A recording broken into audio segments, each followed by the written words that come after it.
Hello, everyone, and good morning. Welcome to our live feed update for October 13th. I'm your host, Taran Armstrong, and I'm here today to update you on everything that happened yesterday on the Big Brother 25 live feeds. It was day 72 in the house, and we had an eviction. We had an invisible HOH competition. An invisible HOH was crowned, and they were crowned in a BB Comics competition. So we're going to talk through all of that here today, and with me to talk through it all is Pooya. How you doing, Pooya? I am doing well. It really does feel like I've not been back in a minute. So I'm happy to be here with you, Taran. No construction today outside my building. So that's lovely. Happy about that. Now, can I say something I'm not happy about? And I don't want to come off negative, but this is so going to come off negative. 5:30 a.m. That's when we're going to find out, huh? 5:30 a.m. Eastern. That's when you're going to tell me who the invisible HOH is. You know how pumped I was, Taran? We play Goose Goose every week. I love a bit of detective work. I wanted to watch and see who's like twitching, who looks like they want to say something, but they're not, who can't lie. I was robbed of it because you know what time I went to bed, Taran?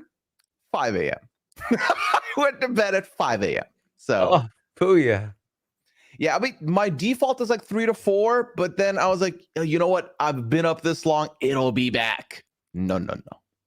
No, yeah, not with the individually timed competitions. Well, let's talk through the day. Of course, if I'm gonna be honest, I think most of what I have that is game related is from before the eviction, and even that's pretty light. But let's talk through some of it. Bowie talked to Suri in the morning. Of course, Bowie was the HOH. Cameron and Suri were on the block. They were all planning to vote Cameron out. But Bowie, Jag, and Matt have been talking about pulling Suri in as their fourth, making that their final four. While secretly, Jag and Matt want there to be two separate final threes within that four, which is them two plus Suri and them two plus Bowie. And so Bowie talks to Suri. They talk about working with Matt and Jag. Suri says, "That's so smart of us to do." And Bowie says, "Yes, that's what I've been saying. And, but I'm worried that people are going to take shots at them." Suri's like, "Oh, no, don't worry. We can figure that out." Suri says, and they talk about Felicia, like, "I'm fine with cutting Felicia out of it if we're just going with us four." Bowie feels great about this conversation. She tells Matt and Jag. What Suri takes away from this conversation is, okay, so Bowie's working with Matt and Jag. Not exactly a lot to hide there. I mean, again, we're down to, after Cameron, we're down to 8 people. So there's not exactly a lot of places you can hide behind. And I don't really think Bowie's someone who can hide her enthusiasm. So, Yeah. So Suri warns Blue, like, "Hey, just so you know, Bowie's with Matt and Jag. She's wanted to work them for a while." And then Bowie again tells Matt and Jag about the conversation she had with Suri. She says she felt very good about it. She thinks it's a good four. Jag's like, "Oh, great. I'm gonna go talk to her too." Jag goes and talks to Suri and says, "Hey, I feel great about Bowie, but the real thing is me, you, and Matt. And Bowie feeling great about us is great, but we're the real final three." And Suri's like, "Yeah, totally, definitely agree." yeah, they feel fine about this. Again, it's Suri. So I feel like if this is one thing Suri's going to do is make you feel good. Hmm.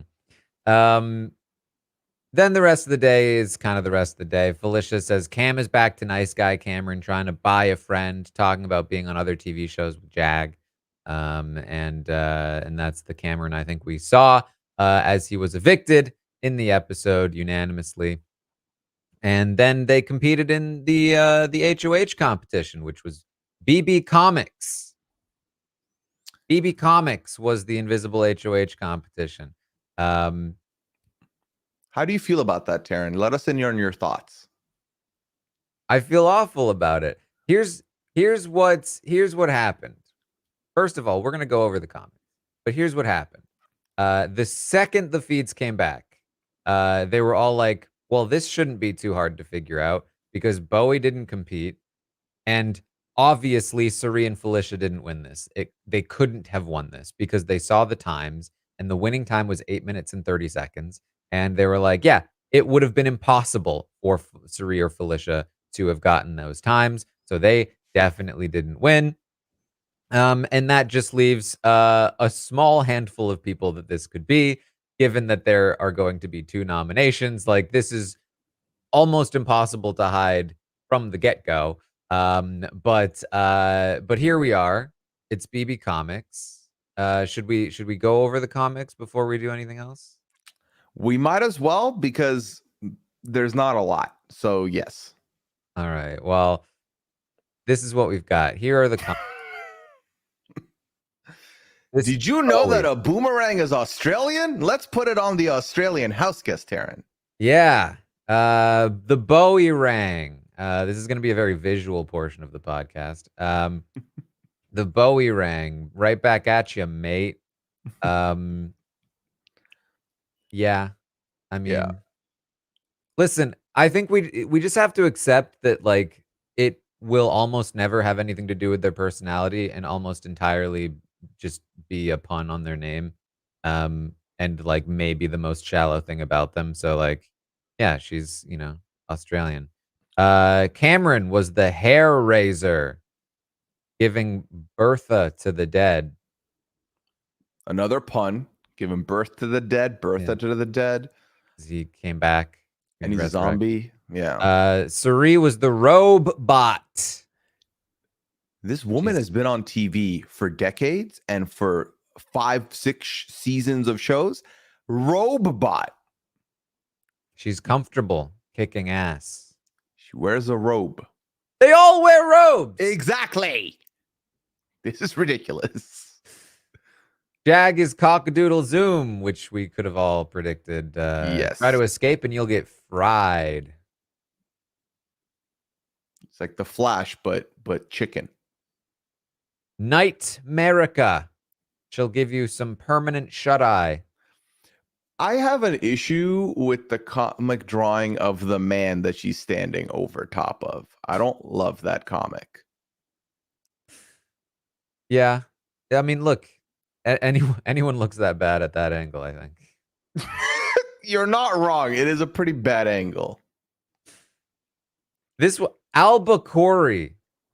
His fish will school you. So what is this pun? I don't know.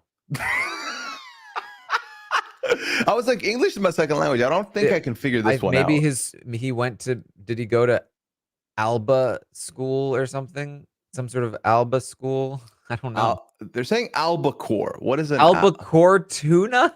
You're joking me. Tuna. What do you mean? What does that have to do with Corey at all? Is there anything that gives tuna with him? I don't think so. Outside of the pun. Oh man. Guess what? Blue's kitty purr. She slays crime, boots down. I'll say this. I've seen this comment on Twitter about the comics looking accurate. I agree with. Like, I think they've done a good job with the illustration.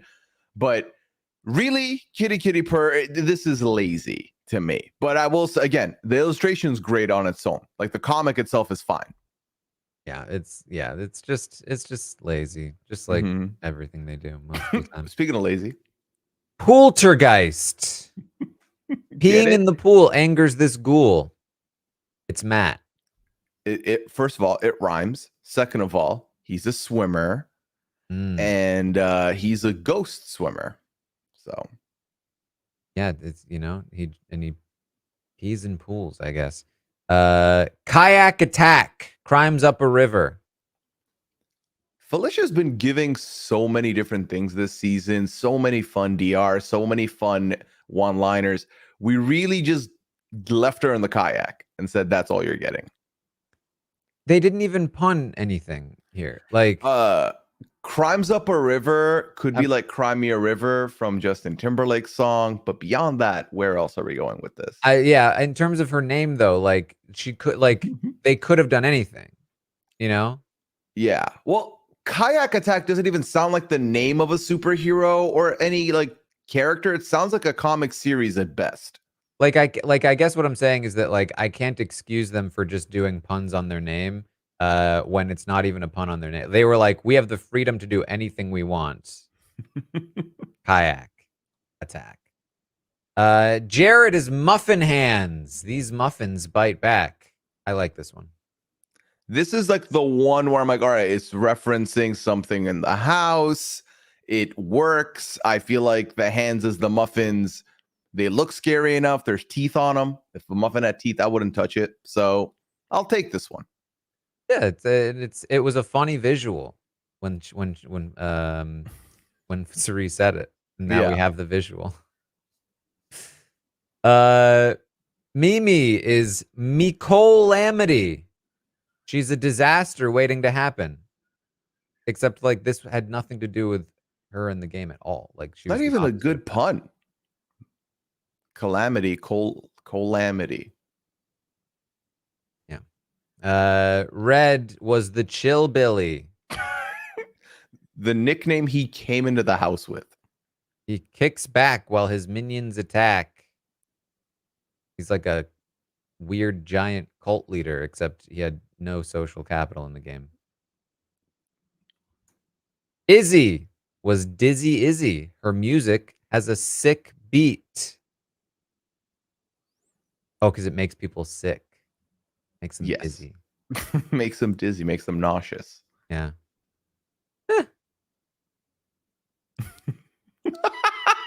Heisem is ha ha Heisem.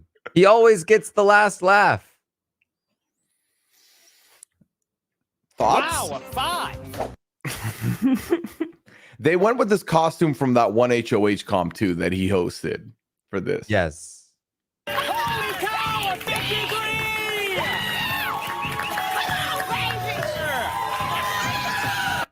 Oh, that goes for so long. Riley was Nash villain. It's not your heart she wants to steal. Because, man, that Riley was such a villain in the game. Big villain. Yeah. Kirsten is Curse Sten. Yeah, shouldn't it be Curse 10? We play with Kirsten weekly, and she's used that nickname before. Why is there an extra S in here? Tagline, literally cursing up a storm. Literally ran out of material should be that tagline. That's it. That's all of them. I regret doing that. That wasn't worth it. I mean, it was worth us getting riled up, I guess. And even then, I would debate that was worth it. Yeah, again, I think the illustrations, the comic designs themselves are great. I do think the creative side suffered as a result based on these comic names. So, all right. Well, the feeds are back. They're going over, you know, what happened. The winning time was 8 minutes and 30 seconds. And Blue is saying, I got 15 minutes. Corey's saying, I got 11 minutes. Matt says, I got 13 minutes. Felicia says that she basically got all of them right on her first go, but she had a lot of trouble with the, of course, physical portion of the competition. America says she also got all of hers right on her first attempt. She says she got 10 minutes and 30 seconds. So America getting all of them right on her first attempt was 2 minutes slower than the winning time. All of them, including Matt, are talking about how completely gassed they were trying to run around and do the you know, whatever it was, the zip line probably, and that they were just completely out of breath. Matt's cardio was like, he was like, man, I need to work on my cardio. I was so tired. So it was clearly very physical. Everyone obviously knows it's not Suri or Felicia. It would have been impossible for them. Bowie also implies they were told that the HOH can compete next week. We'll get a little bit more on that in just a second. When the feeds are back, Jag is spending a lot of time talking to Suri and Felicia in the comic room. As soon as he leaves the room, Suri goes, it's him. What would you say gave him away to Suri?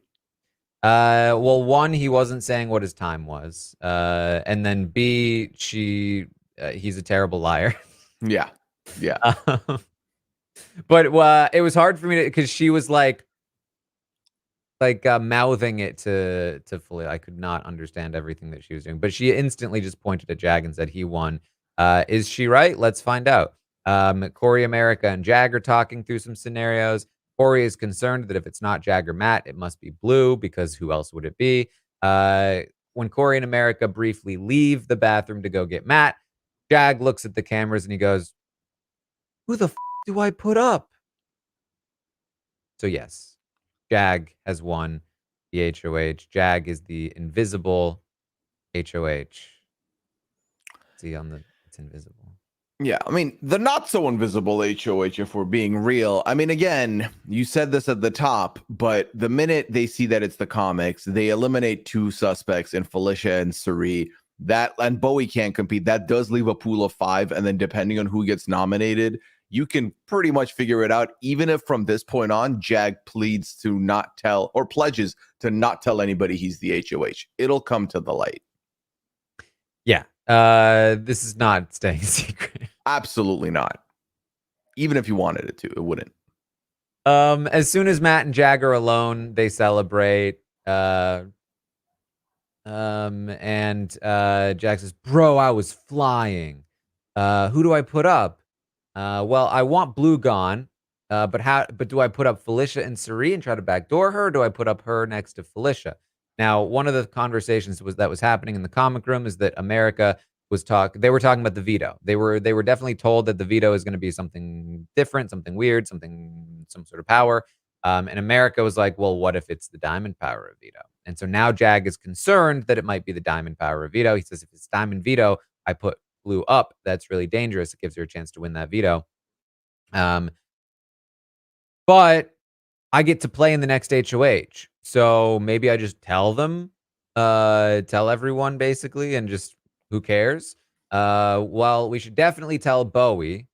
And before they can really talk more, Blue comes in and interrupts their conversation, and that's the night for strategy talk. That's it. Everyone go to bed. Yeah. We have to talk about this a little bit here, because so what Julie said at the end of the episode was that the veto holder could see double or something of the sort. To me, that's not the diamond power. That's double the power, double veto. Yeah. So they can remove 2 people off the block. I think, given that there's already a small pool of you, given that you're not going to put up Matt and you can't put yourself up, you're going to get figured out anyway. I think at the final 8, doing the whole let me share this information and be open with 2 people that I didn't put them up for goodwill, I don't think that does anything. I think also looking at the culture of your house, anyone that's won a lot of comps has been targeted and taken out, and you are sitting at a lot of comps. I don't think they're going to be like, "Oh, thank you so much, Jag, for not doing this and not putting us up." If they win, they're going to take the shot at you because they might not get a chance again. So I don't think there's any goodwill there. To me, I think no matter how he feels about anybody else, he has to take a pair out or put up a pair. Obviously, if the double veto is used, put someone else up, deal with it, I guess. But it's Jag. He's always very risk averse. He always plays very cagey, very nervous. And the idea that it's the diamond veto is what has definitely caused him to play this a lot more safer, which I think is going to be a lot more stupid for him. Yeah, well, as we all know, when you introduce a twist like the invisible HOH, you also want to introduce a veto twist that they know about, so that they play the invisible HOH as safe as possible. Yeah. And you also don't tell them they must keep it a secret, or otherwise they'll get penalized. So that, and you also do it to make it a physical competition with times that you reveal to everyone, so that they can narrow it down to like 3 people. And then again, you tell them about this veto twist, so that they have to make the safest nominations possible. And then you let them compete in the following HOH as well. Yeah, this is like if Comic Week was based on Sesame Street and it's a comic for babies. This is playing bowling with the lanes put up so that you can't gutter ball. Why? This is supposed to be expert mode, and I feel like this is way too ridiculous, and it really does take the wind out of the sails for what could have been intriguing. Invisible HOHs are fun. Like I said earlier, we've had some good instances of it on other franchises. I think the fun appeal of them not being able to say anything, keeping it hidden is good. Us playing detective is fun. I feel like all of the fun bits are not there here. I mean, to be honest, I feel like it's been a bit hit and miss in Canada. Like the first time was pretty bad on a season where like the season was fairly like eventful for most of the season. The Invisible HOH was probably the slowest week, and then I guess last time we had it, we didn't even have feeds, so So it doesn't count. So maybe more missed than hit, but like there was potential. There is potential for this twist, but certainly not when done in this way. And to me, the by far the worst part of this, because everyone's talking about, and listen, believe me, I get it. I've been complaining about physical competitions all season and for years now, and that's awful. But the worst part of this by far, if it's true, is that they're going to let Jag compete in the following HOH. Because that is just so counter to the purpose of how the game structure works. Like Jag has been worried about Jag. First of all, Jag was planning to throw this HOH. The invisible HOH is what convinced him that he could win it. So like you just took a situation where the person theoretically most likely to win a comp, win this HOH, who was the same person that's been winning has won the most amount of comps in the house right now. He was going to throw one. The invisible HOH convinced him, the guy in power, to stay in power and win this one. With the promise of nobody will know it's you. And also, you get to compete next time anyway. There's no downside to winning this whatsoever. So he just goes ahead and wins it. He gets to compete in the next one. He can win that one too. 2 weeks in a row of a Jag HOH would be wild, especially because then both Matt and Bowie could then also compete in the next one. This would be absolutely ridiculous. If it's true that he is able to compete in the following HOH, that is such a boneheaded decision that that is by far the worst part of this. It's the invisible part doesn't matter. The veto doesn't matter. The thing that matters is allowing Jag to compete in the next HOH. The season could basically just end at that point if that's true. Yeah, obviously, given the fact that he is not restricted in telling people whether or not, he won, that's something he's clearly shared very vocally with Matt. I feel like I don't trust Big Brother, because my other thought would have been, okay, well, they say this to them and then they tell Jag, you have to lose, right? You cannot win. That's what they did to Claire in BB23.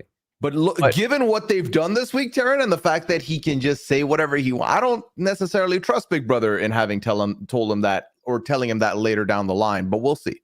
Yeah, well, I believe that they told Claire up front, you have to throw the next HOH. I believe. True. Okay. Jag seems to be under the impression that he is able to win next week.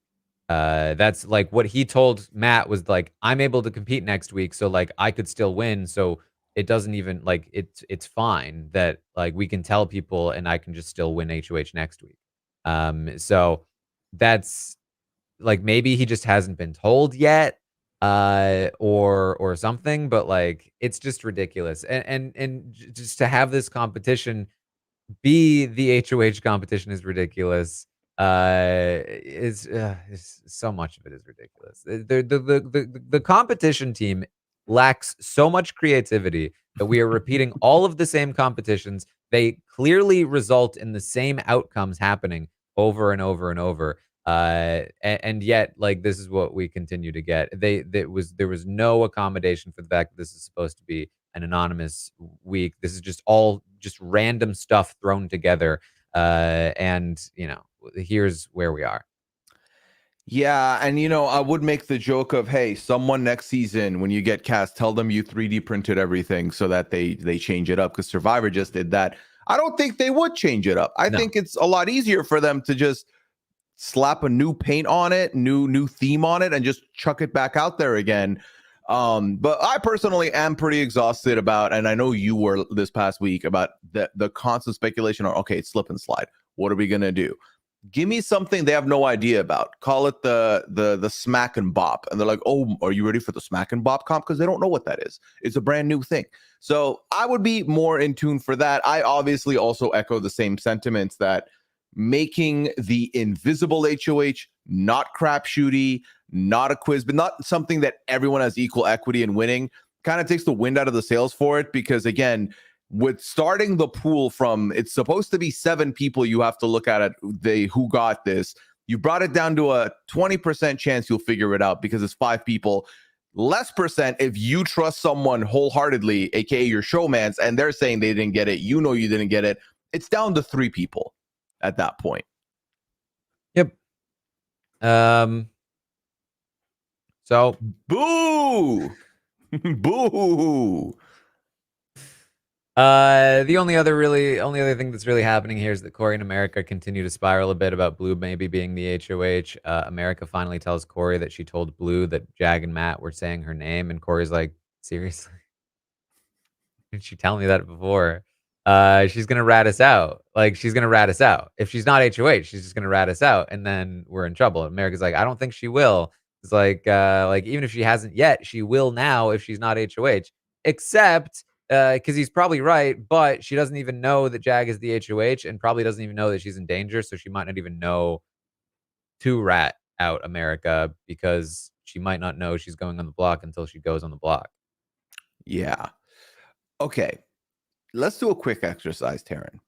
You are Jag. Congratulations. You have won the invisible HOH. And for some reason, Blue is your target. So let's say Blue is your optimal target, just for the exercise. What is the best way for him to go about this? Is it to put her up first, or is it to do the Suri Felicia and then backdoor her after veto? Here's the thing. With the knowledge that there's a veto twist, you have to do Suri and Felicia. You just have to.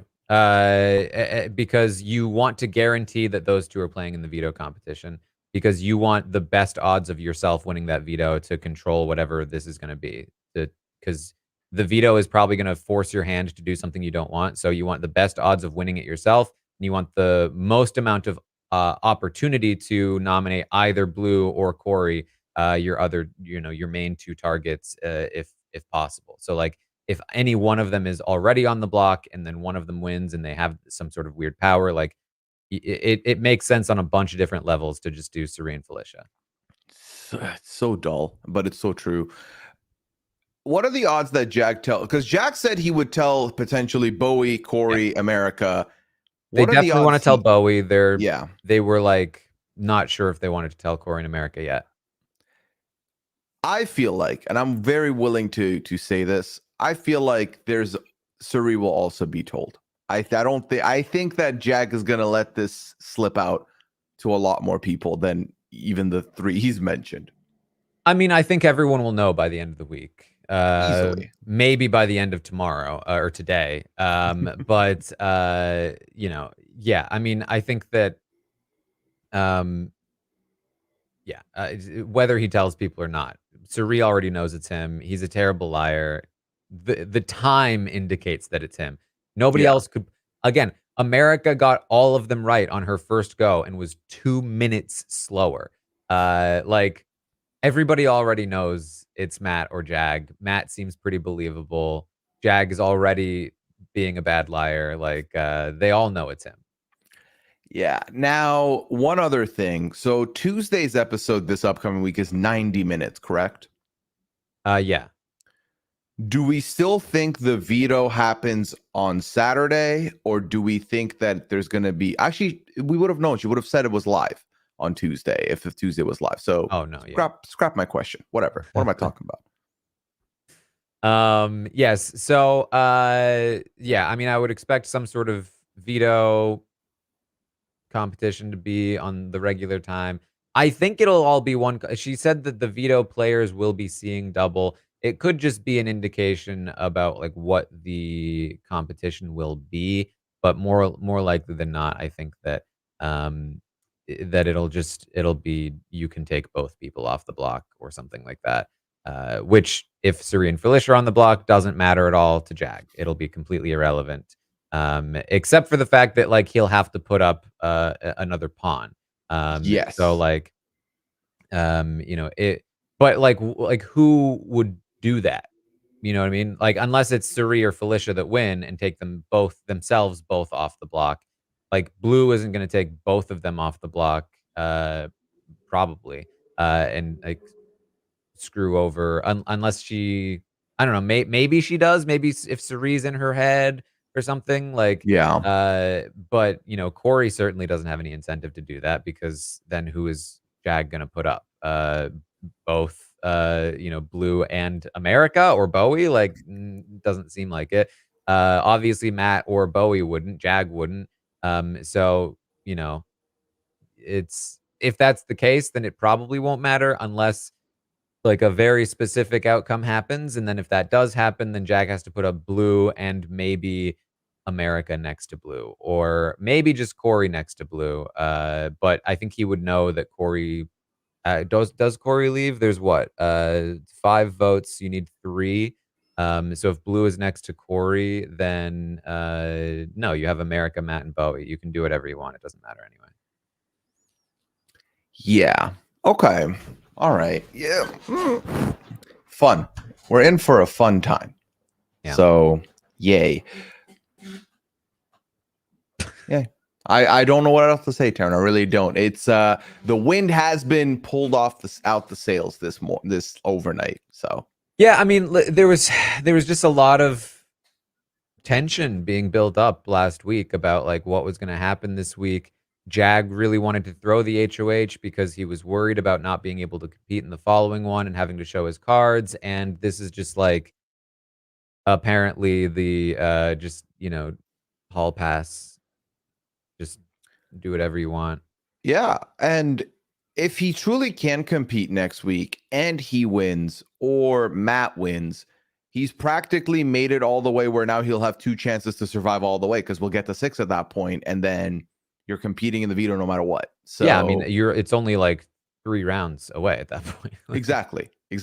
So really, him not competing next week would have been like the last gap for him to both not be able to compete in HOH or the veto if he wasn't on the getting picked for the veto. So yeah, the season has been a deadly combination of competitions that are skewed toward athletic people winning them, and then also twists that are skewing toward competitions being more important.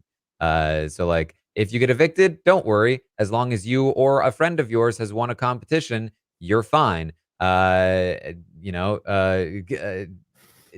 you're worried that you winning an HOH means you won't be able to compete in the next one and it leaves you vulnerable because that's the point of Big Brother. Don't worry. You can have an anonymous HOH and get to compete in the next one anyway. we'll give you freebies. It is so funny. We're on day 72. And I recall the start of the season, the first like 4 or 5 weeks.